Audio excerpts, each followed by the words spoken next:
Welcome to the 30-Minute Hour.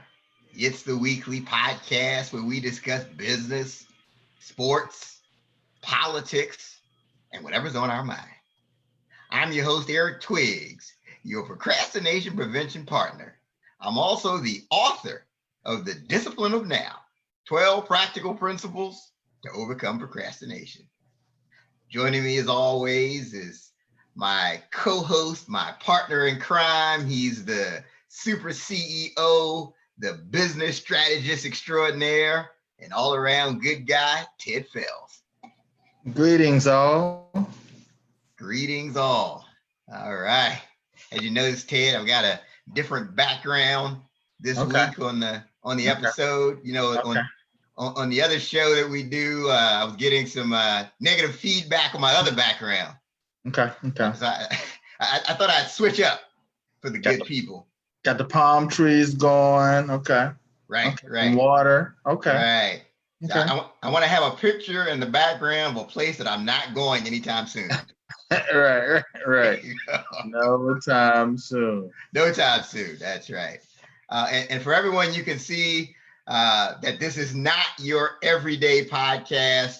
You can visit us on the 30minutehour.net and you can see all of our archived episodes. You can also come to this Facebook page right here, the 30-Minute Hour, and you can watch us live like you are now, or you can go and look at our previous episodes that we do live. And by the way, don't forget, on Wednesdays at 6 o'clock, we do the 30-Minute Hour live on lockdown, where we present the lighter side of social distancing.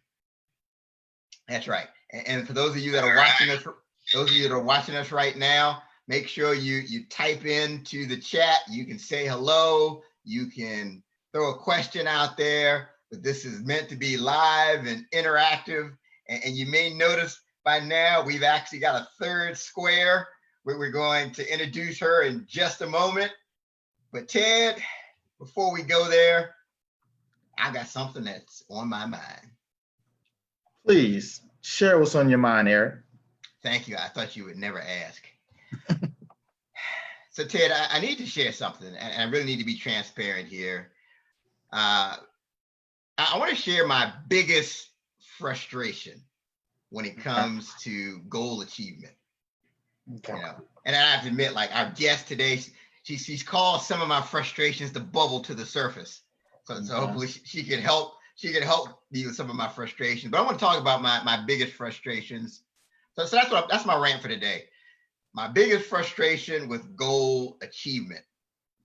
So for example, I know we've got followers that are watching us right now, and you may run a nonprofit and you have a fundraising goal, or maybe you're an entrepreneur and you've got a financial goal, or maybe you're a career professional who happens to have a fitness goal, right? So if you're in any one of these categories, it's possible that you can relate to my biggest frustration when it comes to goal achievement. All right, here it is. Here's my biggest frustration. This really gets me. On the path to your goal, everything you do counts for something, but nothing counts for everything. It's frustrating. It's my biggest frustration. So in other words, there is no one thing that you can do to accomplish a meaningful goal, right? Like, you know, you see someone that's successful and you say, man, what did you do? It's never about one thing. They never say, oh, I did this. You know, one day I did this one event and everything changed. It usually doesn't work that way, right? And so our guest, she's a fitness expert. We'll introduce her in a second. But in honor of her, we'll stay in the fitness lane, right? Just to really bring this thing home. So for example, see Ted, right? This is a model of fitness right here. So for example, you know, I wish I could spend one day at the gym and leave with a six-pack abs. I wish it were that way, right? Right, Ted? I wish that. You could go to one day at the gym and go pick up a six-pack. Right. Right. You can do that. Right. I can pick up a six pack. It just won't be on my abs, which is That's right. the intent. That's right. So like I wish I could drop 30 pounds after eating right for just one meal. Right. You know, I eat a salad, I eat something green, and all of a sudden I drop weight. I wish it were that simple. I wish I could get into marathon shape after working out one time. Doesn't work that way. So here's what I found, that the key to overcoming this frustration is you have to embrace the stone-cutter's mindset. The stone-cutter mindset, right? And here's where I'm going with it. There's a quote that originated from this journalist. His name is Jacob Riis. And this quote actually hangs in the locker room of the San Antonio Spurs, the basketball NBA championship team. Greg Popovich uses it to motivate his players to this day. And here's the stonecutter's mindset. When nothing seems to help, I go and look at a stonecutter hammering away at his rock, perhaps 100 times without as much as a crack showing in it. Yet at the 101st blow, it will split in two. I know it was not that last blow that did it, but all the blows that had gone before it. So here's the takeaway. I mean, your goal is like that rock, and you are the stone cutter. So the challenge is we must continue to chip away every day. That's it. That's it. You have to embrace the mindset of the stone cutter if you want to overcome that frustration. So Ted, fortunately for us, fortunately for me, our guest today, she helps people to chip away at their goals every day. Okay. Now's the perfect time to bring her on here. So she embarked on her fitness journey back in 2008 at the age of 47 when she ran her first marathon. Since that time, she's qualified for both the Boston Marathon and the USA Olympic Triathlon. Wow. Impressive. Yeah. She's qualified for the Olympic distance age group national championships. In 2011, she began her fitness career as a professional trainer. Now, not only is she a trainer, but she's a certified corporate wellness specialist, a functional aging specialist, a balance specialist, and a primal health coach. Wow. In 2015, she founded Fitness at Work in Baltimore, Maryland, with the mission to train and empower adults to lead a healthy lifestyle in order to prevent chronic lifestyle diseases such as high blood pressure, type 2 diabetes, and stroke. And prior to launching her Fitness at Work, she was a speech pathologist for almost 30 years, with many of these years focused on working with adults following a stroke who were impacted by mental health conditions. She says she never worked a day in her life and she was doing what she loved. We need to really explore that piece of it too. But something shifted in 2010 and she came to some realizations that we'll talk about. She's also the co-author of the book, Move More, Save More, Guidelines to Boosting Profits, Morale, and Retention with Corporate Wellness. Wow. Please join me in welcoming to the 30-minute hour, Nancy Rosina Waring. Thank you, Eric. It is an honor and a privilege to have you on the show, Nancy. Absolutely. My pleasure. I'm so excited to be part of this. And I hope it's okay. I want to talk about that stonecutter analogy that you were talking about. Yes, please. This is a thought I was having today while I was cycling, because I've done a lot, but I'm not in that shape I was in right now, to be completely honest, to win any marathons, even cross that finish line. Yeah. And I'm like, oh my God, Nancy, what happened? You were in such great shape. And then I thought, so often we do that. We go back to where we were, and then we think we got to start all new, like that big stone. Right. But if you've already carved away at that stone and you come to whatever that you did to complete it, now if you want to make another stone, or if you want to carve something else out, now you've got a lot more of those skills. You can take what you learned. It's not like starting all over. Mm. And I think so often we start all over. Yes. Yes. But in our process, if we can learn, we know, we'll see what works for us and then what doesn't. That eating that salad might not be the best thing for you to keep that weight off if you really want to lose weight, because it Okay. just makes you hungry. Right. Interesting. But Interesting. finding those things. So that's like perfect for my thought, because we all do a little head trash sometimes, going, oh my goodness, I used to be able to do this and do that. Sure. Sort of what's important to us now Right. and where Right. we are.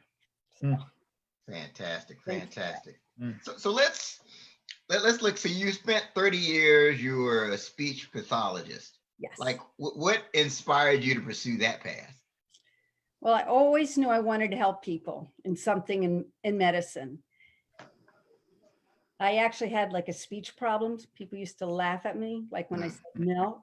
I used to say like milk and stuff. And where I grew up, they laughed all the time. But when I was 16, I did there was a career class, and somebody talked about speech pathology, and I thought, that's what I want to do.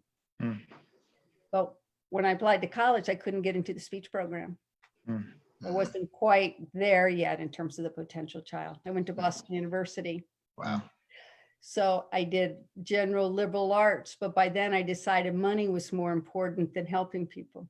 Mhm. So I went into the business school, and then I realized my heart doesn't go towards money, it goes towards health. So then I finally got into the speech program, and I just loved it. It was just sort of natural for me, helping other people and learning about how I can do that and connect.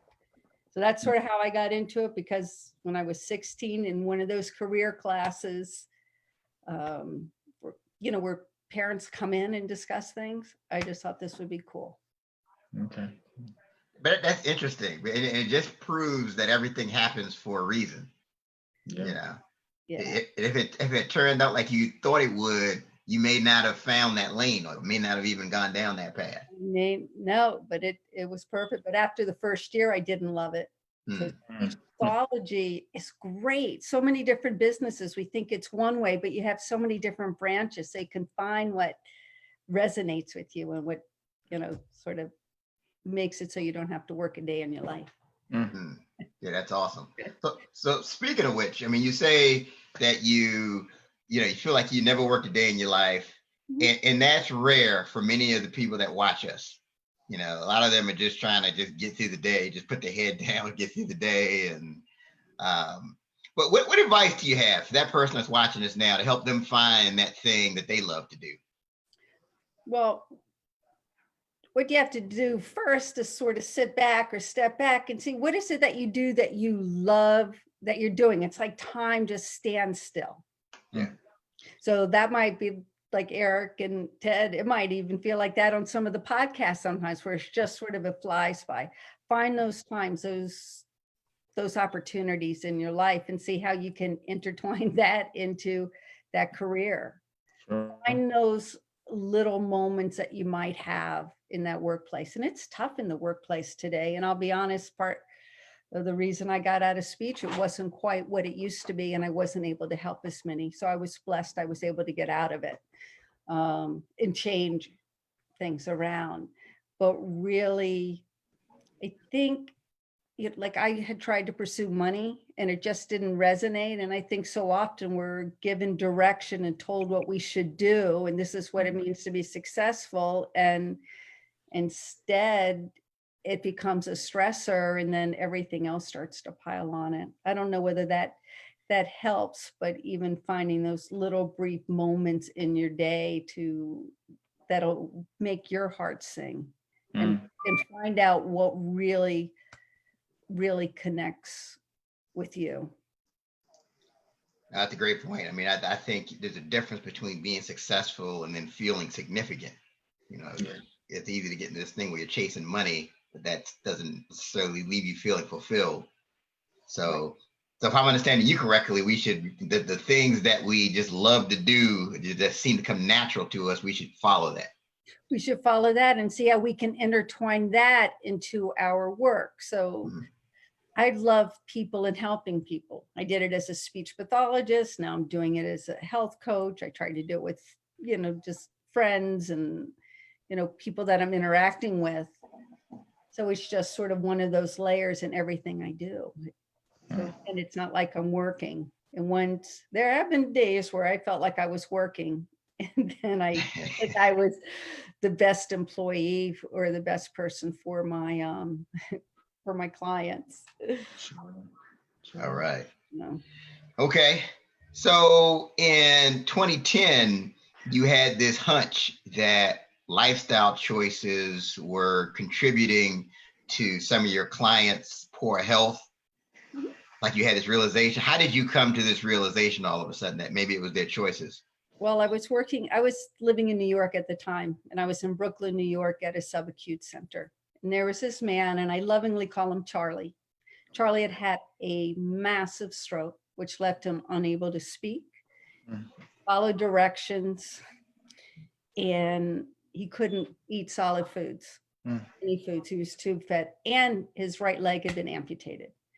So for 1 week, I went in there twice a day to see if Charlie could just follow simple directions like, hi, Charlie, and get him to open his eyes and and then open his mouth, stick out his tongue, something called oral motor type of exercises. Mm-hmm. One time he opened his eyes, he didn't follow any of the directions. And in his room at the end of the week, it just sort of hit me.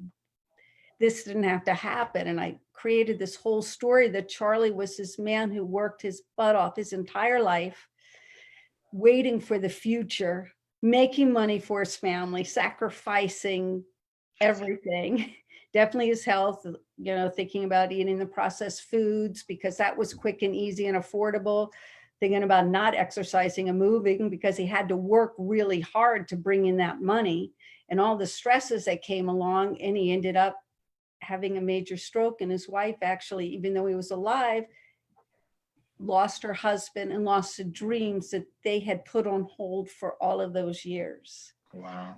And I was also working with individuals on the autism spectrum, a lot of adults, and who had mental health problems. And then I saw so many of them identified with their disability, and so many weren't eating properly and they weren't exercising. They were just really tapped into some of the healthcare system. And that got me frustrated because I thought there's got to be another way. Sure. I became a personal trainer, but you know what my lesson was? A lot of people don't like the gym. They don't Right. like exercise. Yeah. So I realized that wasn't where I was going to make the change. And I had to figure out how I could inspire people to lead a healthier lifestyle without having to have the gym. If you love the gym, awesome. If you don't, awesome. Right, right. Find what really works and what resonates with you and where you are in your life at that time. And just knowing things change. Like I used to run marathons and now I don't run marathons. I do other things. And sometimes my fitness isn't always as high as I want it to be, but just sort of the way it goes. So I'm going to ask this next question, Nancy, I'm asking for a friend, right? A good friend. right, a friend of mine. Yeah, I'm asking for Ted, right? So, so now the question is, like, we know in most cases, like if you were to ask the typical person, okay, what do you need to do to live healthier? They could probably tell you, right? But there seems to be this disconnect between what you know and what you do. Where does that come from? Why is it that we don't do what we know when it comes to living healthy? It's really hard. I mean, so there are a lot of different reasons that I think come into play. I think one is we're very confused on what really is healthy. You say people know what's healthy, but it used to be for a long time, you don't eat fat and then you have low carbs, and now every obesity just boom. You can drink diet soda. You can't drink diet soda. You've we've been very connected into the body and into the, having that 6-pack ab or those biceps, but that doesn't necessarily mean that you're super healthy. It means you're pretty strong. So Yeah. there's been a lot of misinformation for people. And a lot of times, like running, I'm a natural runner, and it seemed, Eric, you're a natural distance runner. So it worked for me. But for a lot of people, I don't know whether you know this, but your genes can dictate even whether you like exercise or not. Wow. Dictate whether you are intrinsically motivated or not through exercise, or whether some people are sprinters in nature and some are endurance. So if you're not, let's say you want to exercise, but you're not picking what's going to probably make the quickest change to you, it gets a little challenging. And then in the foods we eat, and I don't want to go too political on this, but we got into this world of calories, and that's what it's all about. There's a lot of inexpensive, unhealthy food. And a lot of people do, there's just so much in the marketing, the bill. This was my lesson. I didn't know the world revolved around money. For real. So I got into this trying to figure out why not. And I realized it's harder than I think. And I'll do some corporate wellness events, and I'm like, are you ever driving and you don't even realize you're hungry? And then the next thing you know, you're at McDonald's and you're getting like this artisan burger, and you've got your fries and your Diet Coke, and half an hour later, you're like, what in the world happened to me? I don't know whether that's ever happened to you. But often they're billboards. And that's why I bring that up. One time I saw this beautiful billboard of this artisan burger that looked like the best hamburger you've ever had in your whole life. And your reptilian brain goes, I'm hungry, I've got to eat, and I've got to have survival. So a lot of us triggered that through that as well in the food. So inexpensive, unhealthy foods. I realize no matter, how much they advertise a salad and with the water and stuff dripping on it and everything, and the crisp lettuce, it never makes me feel like I really want to go get a salad. But that burger, they get me every time with that one. So now if they put the salad on the burger, then that's a different story. I'm interested. But yeah, I mean, that's it. Or that I was telling Eric a few weeks ago, we got chips, and these were chips with, and I don't usually eat chips, had vinegar on them. Have you ever had vinegar chips? I mean, when you're ready for a regular chip and you eat a vinegar chip, it was gross. Yeah. But I found I couldn't just eat one. Yeah. I just ended up eating a lot of that bag, and I thought, wow, healthy food. I don't want to eat a bunch of salad. I don't say, give me more salad. I'm like, that's right. Give me more chip, give me more cookies, give me more ice creams. I said to Eric, I said, one of the things, if you find that you want to eat more than one, chances are it's not a healthy food for you. Wow. So I'm sorry. Okay, hang on. Because I just, when you told me that, it was like something hit me over the head. I'm like, she's 100% right. Can you please repeat that for our viewer that missed that? So what I have found, that usually the foods that aren't good for you, you want to eat more than, you don't want to eat just one. You want to just eat that whole bag of chips or the whole bag of whatever it is that you like, the ice cream or whatever that, I call it your kryptonite. Because you just, and then you eat it all, and then you're like, oh my goodness, I feel terrible. So that's another thing in terms of food. We think of food as calories and giving us energy, but often these foods make you really tired. So if you find you want to take a siesta after about a half an hour, chances are that food wasn't really good for you. You probably felt some energy, and you had a spike up there with, your blood sugar level, and then you go down, and then it's like, oh my goodness, I need more to eat. Wow. So that's why I want to take that nap all the time. Yeah, Wow. that's it. So sort of watch that and see. I sometimes do use DNA to help assess where somebody is or how to optimize things. And there was this gentleman and he had taken the DNA test. We did a networking event and it was a luncheon. And then after lunch, I was reviewing the results. 20 minutes later, he's like yawning. He said, Nancy, I am so sorry. But I Yeah. said, Yeah. he had that burger and I don't know, maybe it had a little salad on it. That's right. That's right. So you gotta put some salad on that burger. But because his body genetically was sensitive to carbohydrates, and because a lot of those carbohydrates and probably some other things, I wasn't surprised that he took that dive. So then he started to make some changes because then once you start thinking about food, that how it's going to make you feel for what you want to do later on, now that can change it a little bit. Wow. That makes sense. I think you've shared a lot here. Again, we're here on the 30-minute hour podcast. I know we've got quite a few people watching us live right now. Please make sure that you put something in the comments. You can say hello. You can ask questions. You can talk about that time where you wanted extra broccoli. Didn't happen. You never said, hey, I just have a craving for more broccly. That's right. Oh, with a little olive oil and garlic. Double up on the broccoli and the cauliflower. Right. Absolutely. Right. So let's shift gears a little bit. So how has this pandemic impacted like the lifestyle choices of the people that you work with? At the beginning, it seemed like it was an opportunity to be a little healthier, to feel that way. But what's been the struggle has been over time, sustaining it, because we're all getting super stressed. And everything going on in the world right now is even making it more and more difficult. So when we're feeling stressed and we're worried about so many different things, it's just very difficult to think, okay, I'm going to take care of myself. Yeah.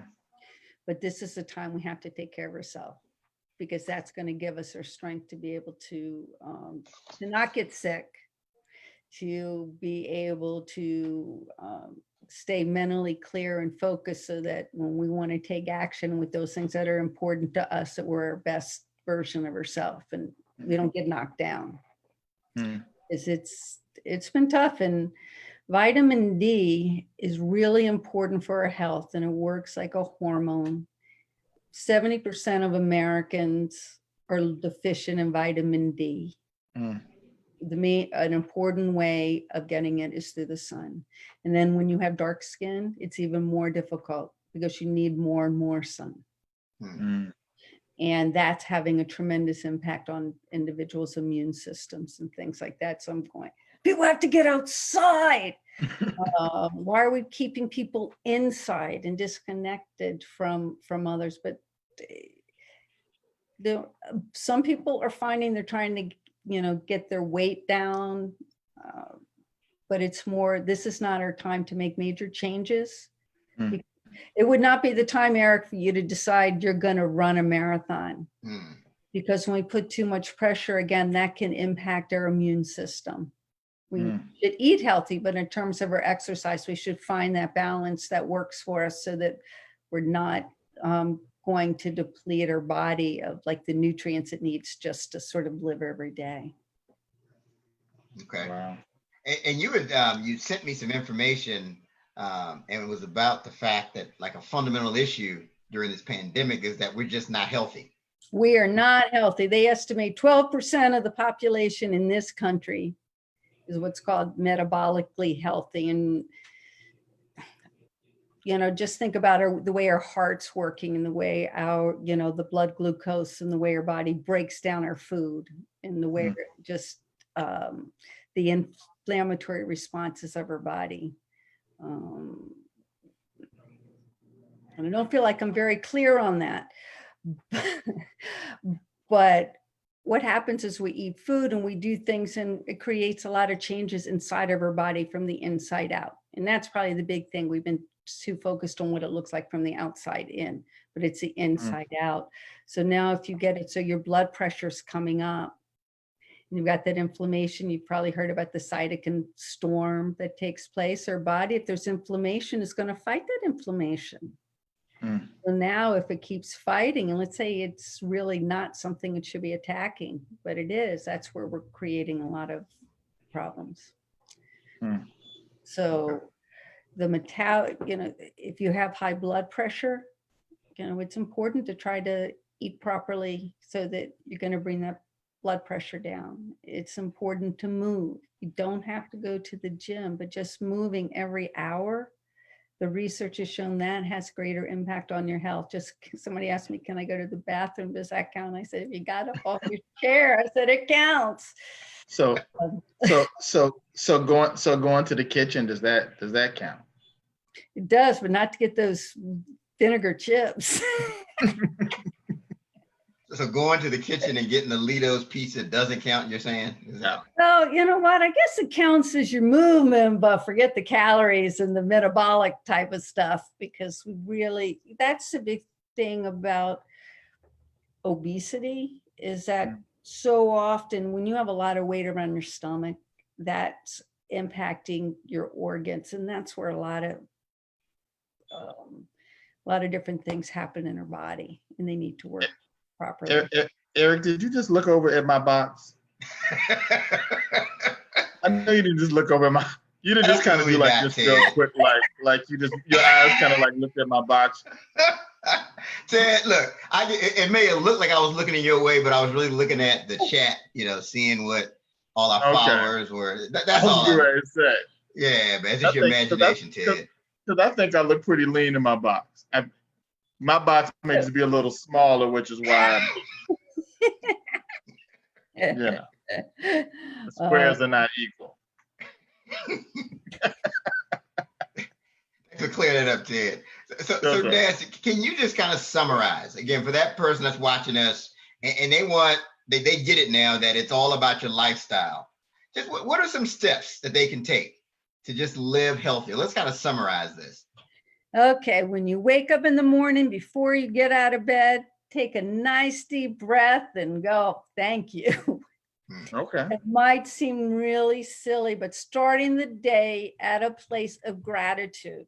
And taking that breath, because we never know when what's going to happen in our life. And I've always said, whether you live for a day or 100 years, we're not here very long, and we've got some stuff to do. So when you can wake up in the morning, take that breath in and just say thank you, and say thank you, ideally, not just to be alive, but something that's either you're looking forward to or something that's happened before. It could be a great cup of coffee that you just loved. It could be that special time you had with your kids.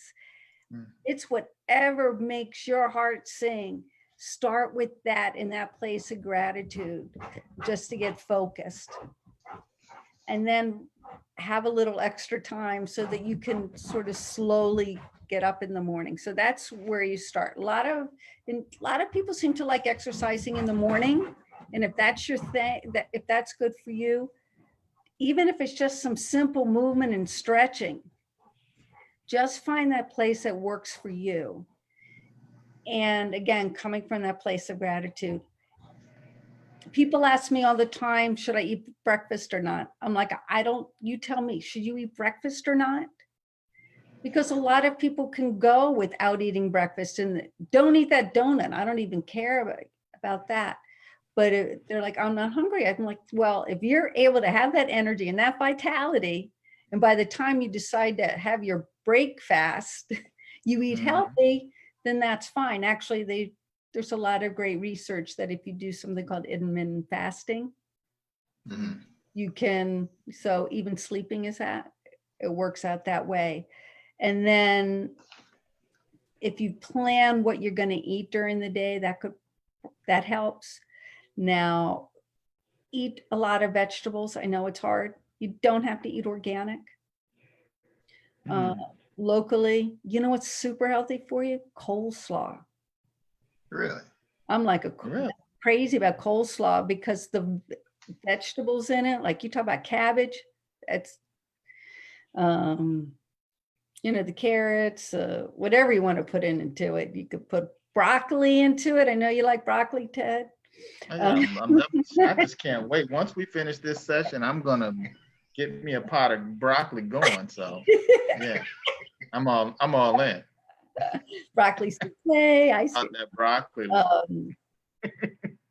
But I just, we're all at different places in our wellness journey. So it depends on where you are. If you really feel movement's important for you and you're sitting all the time, get up and move. After a dinner or a large meal, go outside and take that half an hour walk. We should be moving at least a half an hour a day, but really breaking it up. Think about those foods that you're eating and how is it making it feel. My business, I call it fitness at work, but to me, fitness means having that energy and vitality to live that life that you desire.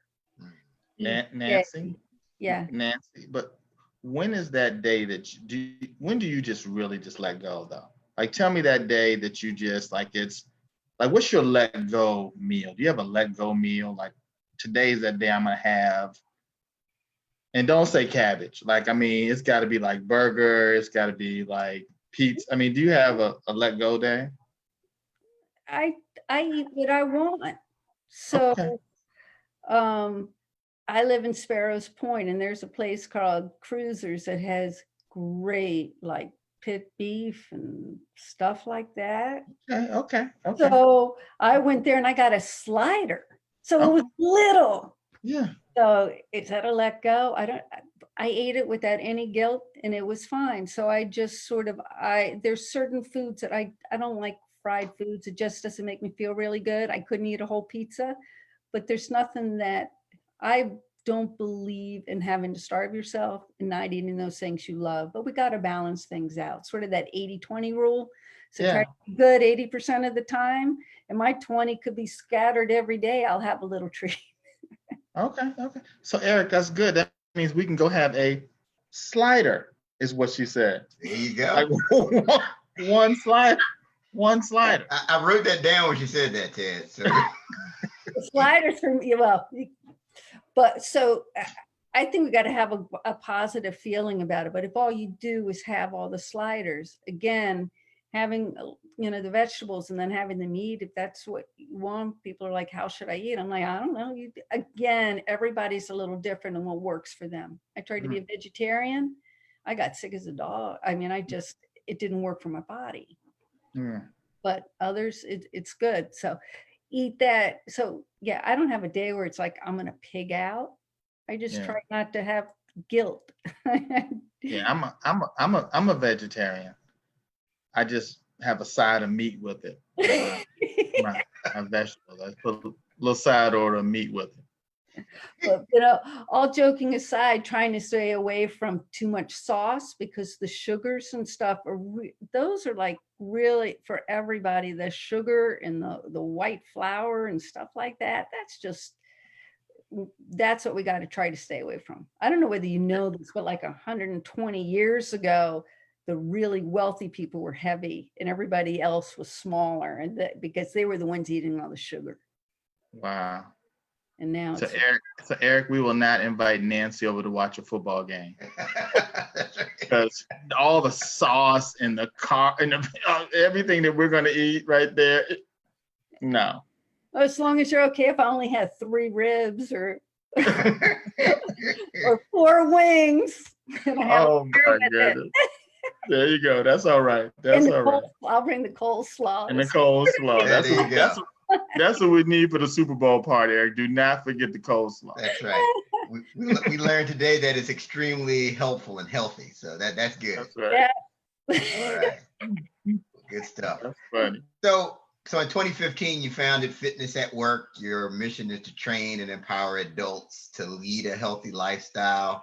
So, I mean, what specific things do you do to empower people to lead that lifestyle? What I do is I help them figure out their why. Mm-hmm. Why does it really make a difference? Yeah. I want to lose 50 pounds. I'm like, okay, why?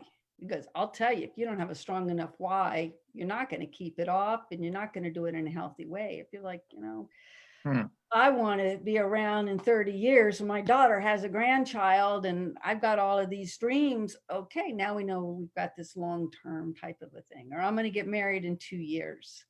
Mm. But again, we want things that are sustainable. So finding somebody's why and then finding out their strength. What if they found that they're either finding out truly their strength or that thing that's really hard for them? So exercise, I often say, what kind of exercise do you enjoy doing? Mm. So somebody's like, I like kickboxing. That tells me they like power, high intensity. So that's what we do. Mm. Sometimes just taking a picture of somebody's pantry can sort of help put them in some substitutions of things that you can do and what to maybe eliminate. So just starting with that why, so then they can go in the journey and just understanding that you get their peaks and valleys, like that, the stone cutter and things like that. Even though you might get that six-pack ab, what happens in 6 months? We don't want to necessarily go back to where we were, but knowing that we can get back there. And when I was 45 was different than I am now. In 2 weeks, I'm going to be 60. Oh, wow. So my goal is to really feel healthier as I get older than I ever did. And we can change our biology so that our cells think that we're younger. So what about what about water? Like drinking water? Because every time I hear about how much water we're supposed to drink, like I could never be in traffic, right? If I drink as much water as they're saying we're supposed to drink. I mean, I wouldn't get anything done because, yeah. Well, what we need to do is stay hydrated. So a lot of our foods also, like those yummy vegetables and broccoli, have some water. So I'm good then. I'm good.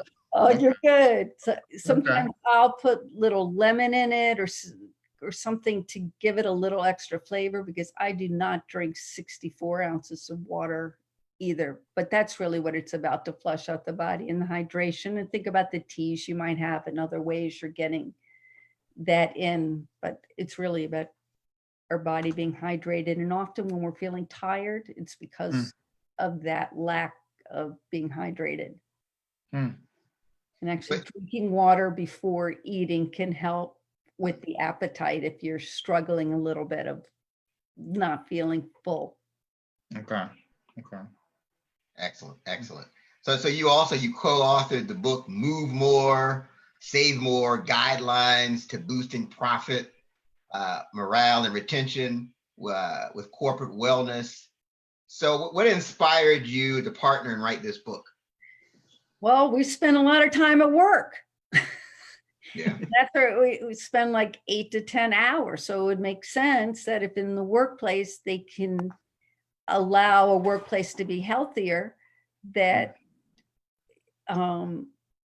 it's overall going to help the profit. And I often say what I want is the employees to feel energized throughout the day and to be able to give their best, so that when they get home, they're able to give their best to whoever it is in their life. And for the employer, it's going to have your employees going to be a better worker, and it's going to be more focused and more productive and less mistakes. I don't know whether you know this, but there's something called presenteeism. Have you ever heard that term or not? Presenteeism is the amount of time you're at work, but you're not really working. You might be focused and thinking about other things. About a third of the year, like 3 months out of the year, people are not really present. So often I'll do a presentation. I'm like, how would you like it if you didn't have work for 3 months? It just meant you had to be focused 100% the other 9 months. They're like, yes. But that's what it's about. I mean, so those were some of the reasons, just thinking we can't sustain living like we're in Groundhog's Day. That movie, or if you saw the movie Naked, which was really funny, the same idea where every day you wake up and then you can make some changes so that then ultimately your life's better. So for a lot of people, they wake up going, oh my goodness, I got to get to work. I got to feed my kids. They get to work, they do their work, and then they go home, and then they've got to cook, and then they've got to put their kids to bed, and then they're like completely exhausted, and that whole time they had no time for themselves. So it's sort of, how are we going to change it so that throughout the day you're feeling good and you're feeling energized to what works for you. And when you have a boss who's able to bring in those proper foods, you don't feel guilty if you take a bathroom break, or if you go to, outside for a walk. Might sound Right. silly, but people are really scared, or for some good reasons. Some bosses might be really on them versus being productive. They're just seeing the time. They're just finding that balance. So what is your how did your normal day start? Like, what time do you start your day, and kind of take us through one of your normal days? I don't even know what normal is anymore. Right. I mean, the way it is now, because I'm trying to rebrand, but in general, it would be getting up at 6 o'clock, around 6 o'clock, whenever I wake up. That gratitude, I meditate. Okay. This journey's made me much more spiritual and believing in God. I don't know why, but it just has, in the power we all have within. So I start out that way. I often don't eat at that point. I'd have a cup of coffee. I'll probably, do some work on the computer, or write things, or blog, or thing. And before, I would be going and seeing clients. Now we do things online, a lot more online type stuff. It's actually been more challenging for me. Yeah. And I do lives just so that I get my own butt out there. So that's been the food, but stuff just sort of piles on. So I try very hard to stay motivated, and for my clients, and to understand. But then by the end of, I work, and then by the end of the day, I really believe in, I spend time with my husband, my family, and I also like to read. So often I do that in the morning to try to improve my mind. Okay. And then I don't watch much television. I don't know what we do, but I don't know whether that's sort of the way it is, sort of very different than when I was a speech pathologist. But even then, there was some flexibility. I loved what I did, and I love what I do now. Yeah. Just putting it together more, not as much the corporate, some of that, but more trying to put together coaching groups, because I believe in the power of coaching and the camaraderie, and we really need that today. And to get away from the idea of health as having that six-pack ab or the big biceps. I often say I probably looked my healthiest having a six-pack ab at the age of 53 and stuff like that, but inside I was very unhealthy, if that makes any sense. So that's why you can't tell by looking at somebody. That's why I believe strongly in the idea of energy and sustainability and just feeling really good. Excellent. Yeah. Very good. I mean, you shared a lot on this episode. How can our followers get a hold of you to, inquire about your services, get your book? How can they connect with you? They can reach out on Facebook at both my personal Nancy Waring, but probably Fitness at Work is the best place. On Instagram, Fitness at Work. I'm on LinkedIn. They can send me an email at nancy@fitnessatworkmd.com. And soon I'll have a new and improved website. All right. I'm not sure whether that's up right now, but make some changes there, really the lifestyle, because, it's actually not as easy as you might think. If you ask 10 people what a healthy lifestyle is, 10 people give you 10 different answers. Okay. Excellent. So that's why I feel we need a Nancy in our lives to keep us on track and to let us know that we're taking the right steps to live that healthier lifestyle. That's it. Or that group too. Yeah. Of others, to support each other. Yeah. Right. Yeah. So you find, when you talk about the group, you find that helps with accountability, that helps people to work out when they say they're going to work out, some of those other things. Yep. and to discuss, like share ideas of things that worked, what didn't, and then the encouragement, because we know often on our journeys, we're going up and down, Sure. and sharing it with other people. It's just, I found that, I discovered that as a speech pathologist, that the groups worked really well, and sometimes a well-run group, then you just sort of sit back as the facilitators, you guys might know, and then the group just sort of really helps support each other. And sometimes it's like amazing what comes out of that. Hmm. So you mentioned earlier that, I guess, in trying to decide how to exercise, to find something that you like to do. Like, what if you have a person that doesn't like to do any type of exercise, but they know that they need to get into exercise? Okay, And they may- so there's a 4-minute exercise, 4 exercises. It takes 4 minutes. It gets the heart pumping, and it's been shown to reduce blood pressure. Hmm. For the nitric oxide dump, 4 easy moves that most people can do. So Okay. I'll start somebody with that, ideally doing it 3 times a day. But the getting up and moving, doing squats. And I'll often joke that, but I saw too many adults who, because of disabilities, they could not even get off the toilet. And I'm like, I always want to be able to do a squat because I don't want somebody to help me out of it, off of there. Yeah. And, you know, that, or doing push-ups. People can do it on the walls. They can do it on their table. They can do it on the floor. Some of the basic movements, some sprinting. There are a lot of people who don't want to exercise, but just getting up and moving and going outside right now, that's the most important part. Ideally 150 minutes, according to the CDC.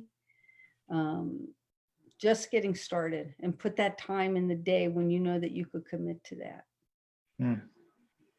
So, you know, interval training, a lot of people do. That means you do exercises, getting the heart rate up and bring it down, up and down. And that's really good in terms of metabolic health. Now, what about some basic diet tips as far as like things that people should eat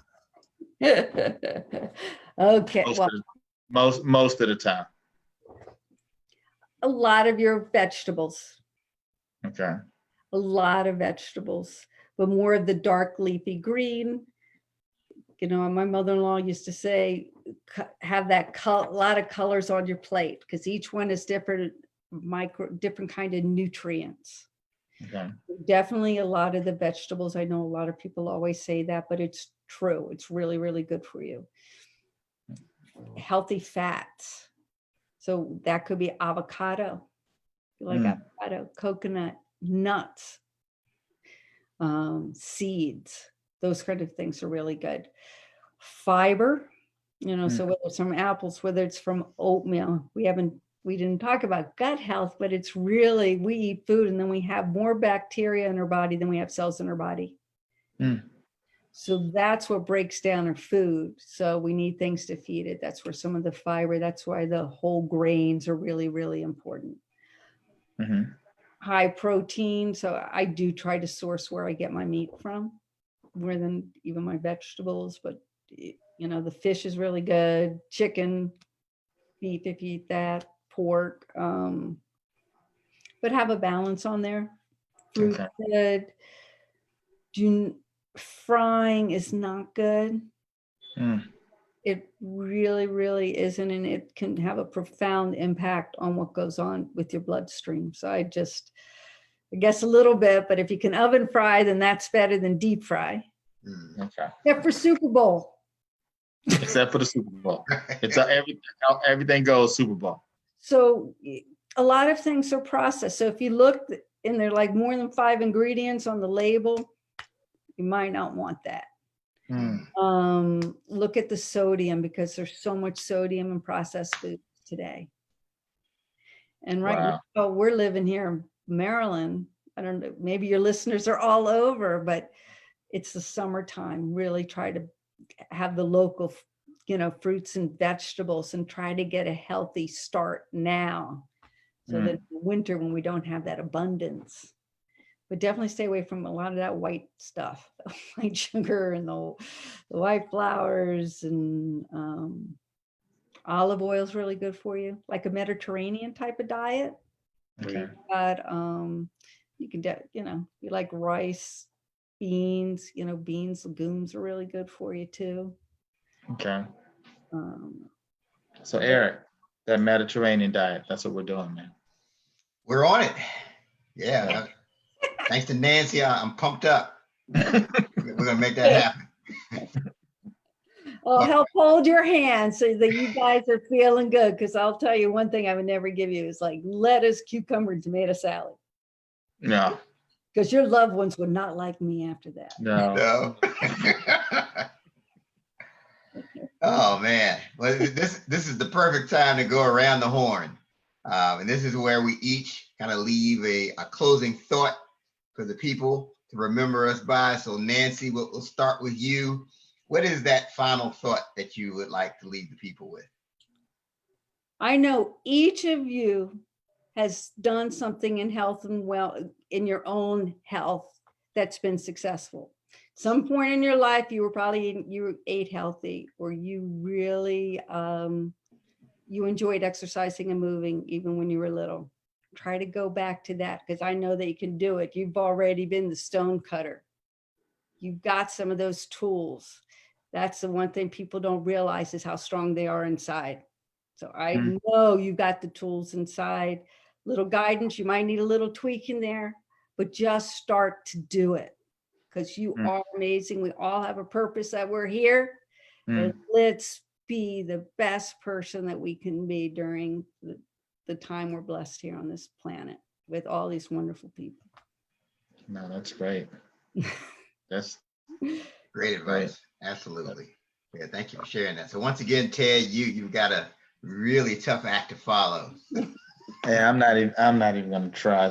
So I'll just say, I like the whole discussion around just like success and just being able to kind of determine or dictate what success is for you, right? Like, because a lot of times, people can see you and think, oh, you're really successful, or they may not think you're successful, but really I think it comes down to what you kind of determine is success and creating those little successes. And I think, like you said before, Nancy, where you mentioned that, that if you kind of fall off the wagon, it doesn't mean like you're starting all over again. I think that's a real major thing, because I feel that way, because kind of before pandemic, I think I was consistently doing some type of working out, and now I feel like I'm consistently not, right? So just kind of getting something going and just kind of easing back into it, and and just not just feeling like I'm a total workout loser or slacker. And I think that's key for a lot of people now, to just like you said, just kind of wake up with gratitude and then just start moving, just start doing something. So really appreciated that. Yeah, great thoughts, Ted. And so my around the horn piece has to do, Nancy, you'd mentioned starting people with their why. And I thought that was really profound, and I think very important, because for me to take away is that, us living a healthy lifestyle, it's not just about me. Right. Like my lifestyle impacts my kids, my wife, family members, there's a lot of other people that are impacted by my lifestyle choices. The show. You're right. You know what I'm saying? So Ted is impacted by my lifestyle choices. That's right. That's why I have to step my game up and make sure I stay healthy. Right. Be considerate, man, when you're out there eating that steak and cheese, man. Ted is dependent on you, man, to make good food choice. Double up on the broccoli like Nancy did. But no, and that's something that, and I know the groups are good, the coaching is good, but even if you're by yourself, I just thinking about the people that are counting on you, and thinking about, like, I've had people tell me, you know what, I want to be healthy to walk my daughter down the aisle when she gets married. I've had people say that to me. Yeah. And they start getting emotional when they think about that. So I think if you go back to your why, that really can help you to move forward and stay on course. So Yeah. Nancy, I'm glad you shared that. 'Cause I think that's a huge takeaway. Oh, good. Well, So, thank you. all right. Well, good. We definitely want to thank Nancy Waring for sharing what she shared today. I mean, this was awesome and excellent.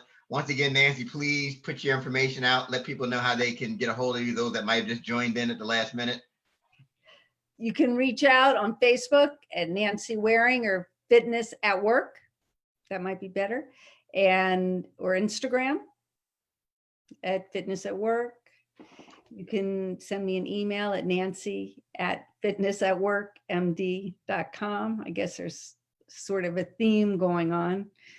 And I hadn't brought this out, but I really want to put together a group for a 3-week challenge using, because I'm also a health coach, because that I just felt so important, something called a primal health coach. So if your listeners are interested in trying to get those right steps and get moving, so as we get out of quarantine, you're going to feel like amazing or better than you do now, reach out to me. I want to get that started by next week. But I want to have a tribe. I want to have a group. It would be cool if your group was together. Yeah. And then, just inspiring and helping through those struggles and going yes to those good things and sharing all of our whys. Yeah, that's great. See, Eric just He's left. and we're still live. Maybe they didn't pay that bill or something. Oh, that was pretty funny. Oh man. It's great meeting you. No, it's a pleasure meeting you as well. So the only thing about this right now is Eric controls the live show. So if you got a talent that you want to show, if you want to sing a song or tell a joke or something, this is an ideal time to do it. I could show you that 4-minute exercise. Let's see the 4-minute exercise. I think that would be good. So let me just turn this stuff around. Excuse my shorts. No problem. So for your listeners, you can let me know if you can see it.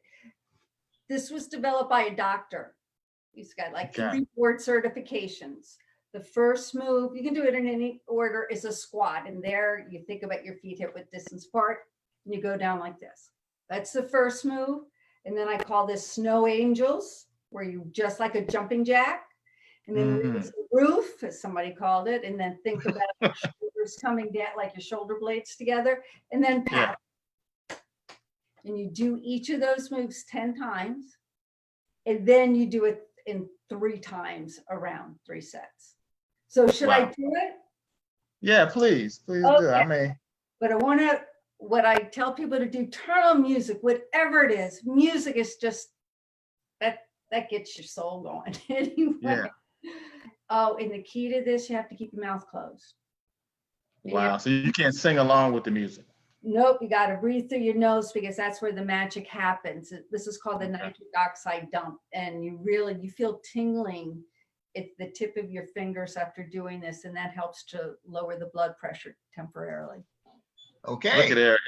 Eric just decided to roll back. Eric, you just can't leave the show when you control the Zoom. So Nancy is doing the exercises for us right now. I'm just going to do one round and talk through it. Okay, that's fine. Okay. You have no time. It takes 3 to 4 minutes. And then if you've been running marathons, Eric, you could do 20. Oh! That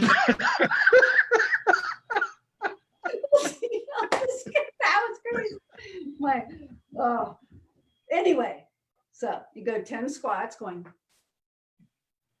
with your weight on your heels. Think about your chest up, shoulder blades together. I'm going to guess that I did 10 right here. 2 more.